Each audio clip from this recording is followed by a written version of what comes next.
Hello everybody, welcome back. If you're new here, my name is Douglas Johnson.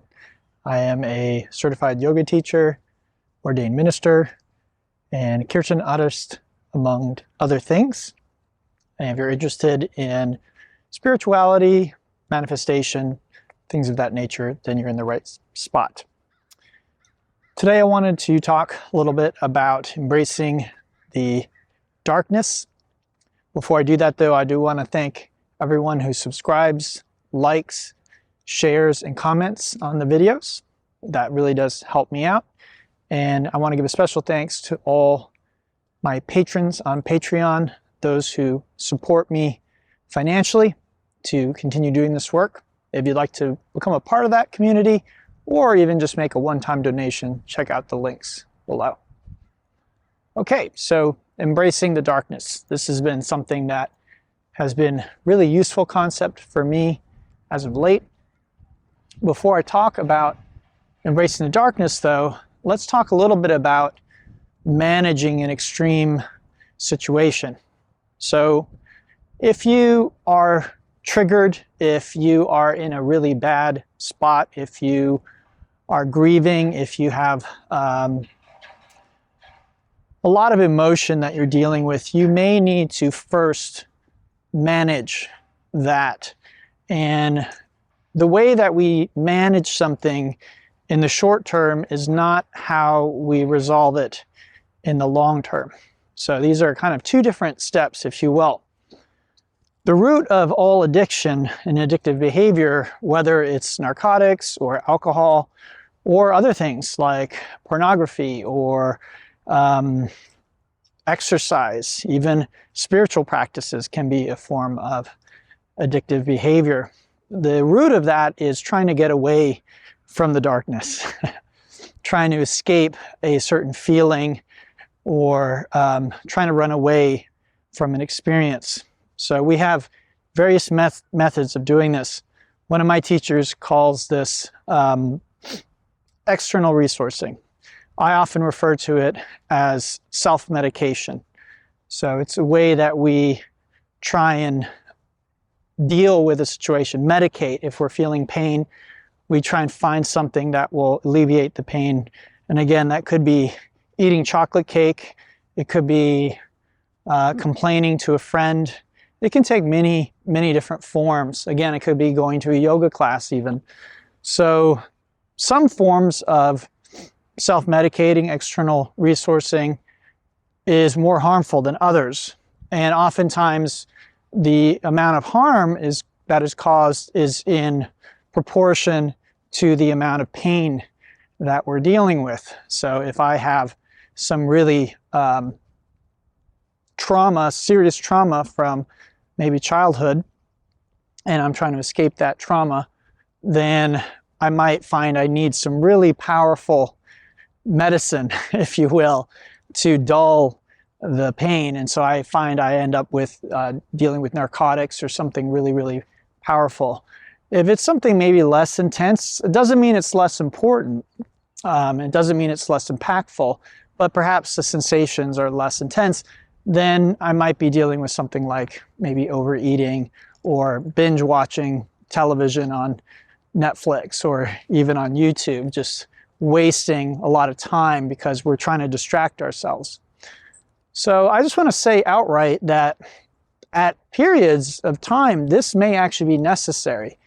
So we don't want to immediately feel guilty or feel bad if we find ourselves externally resourcing or self-medicating for some reason that may be necessary in the short term. However, long term, we don't want to continue this because it never addresses the root of the problem, which is the darkness that I was referring to at the beginning of the video. So darkness, pain, discomfort, fear, these types of things, as human beings, I think we just naturally want to move away from these things. And we learn that there are various ways that we can do that. So again, we can distract ourselves, we can watch television, we can do narcotics, We can do all of these things.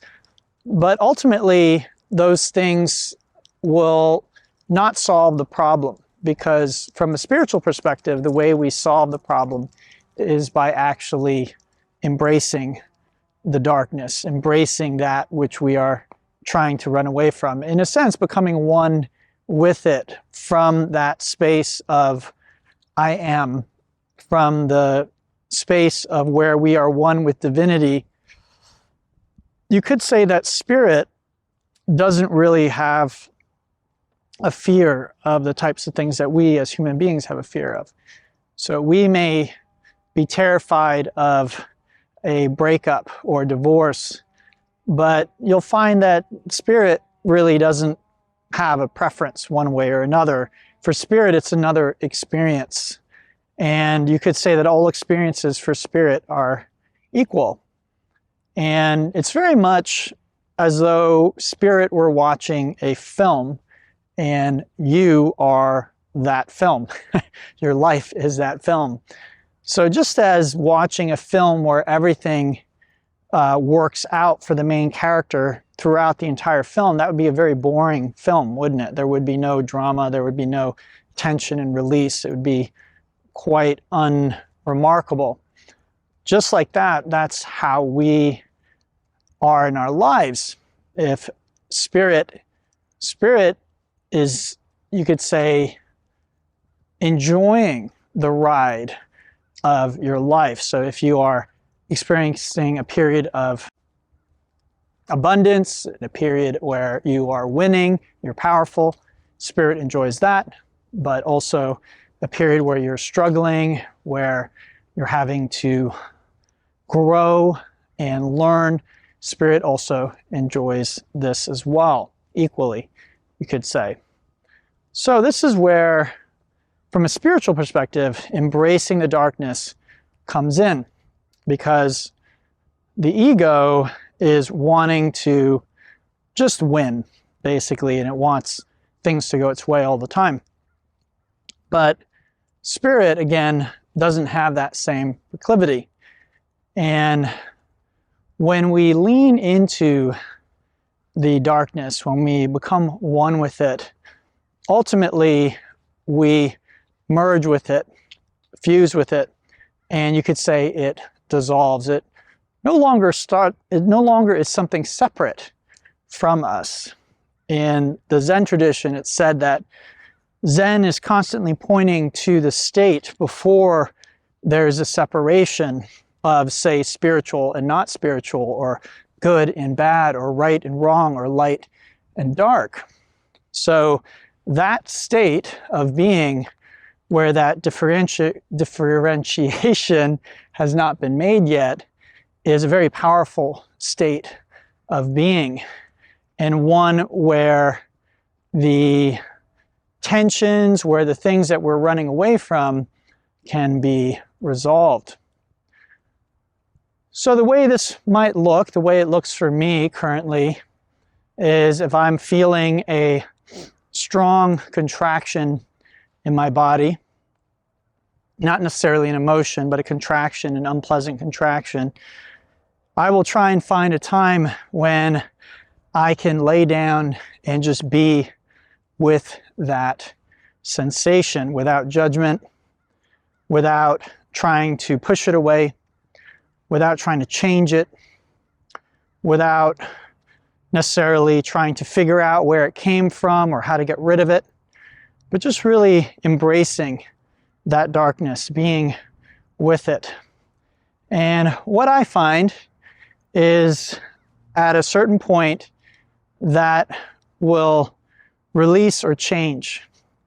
I am with it, I'm staying with it, and then at a certain point there is a release or change in that experience. And then once that happens, if I get up, I find that it's no longer coloring my experience. So the coloring of the experience, I think, is a very important point, because generally speaking, we are motivated a lot by the coloring of emotion and contractions in our body.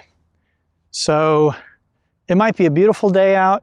Everything might be fine in our life. And yet, if I feel this dark contraction in my belly or a contraction in my heart or my throat, somewhere else, it's going to be hard to really believe that everything is okay, because essentially the body and nervous system is saying that it's not. Now, the reason that is usually because of an unconscious belief, something that is below the level of consciousness. Again, if I look around and consciously I say, well, everything is fine, in theory at least, but I feel this contraction, then that means that there is an unconscious belief there that is causing that. So taking the time to relax, to embrace that, to be with that, to get curious about it, to study it, if you will, letting go again of the need to try and change it or push it away, but rather the desire to embrace, to understand, to love it.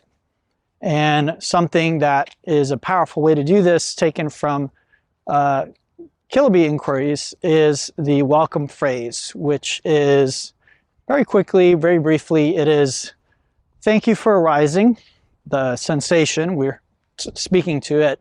Thank you for arising, I love you, and stay as long as you like. And so these three are very powerful, because thank you for arising is the opposite of the way the ego wants to approach it. Ego says, yuck, I don't like the way that feels, go away. So we're turning that around and saying, well, thank you for showing up. Then I love you is, again, the non-judgmental embrace, the unconditional loving awareness that we really are. So embracing that point of view.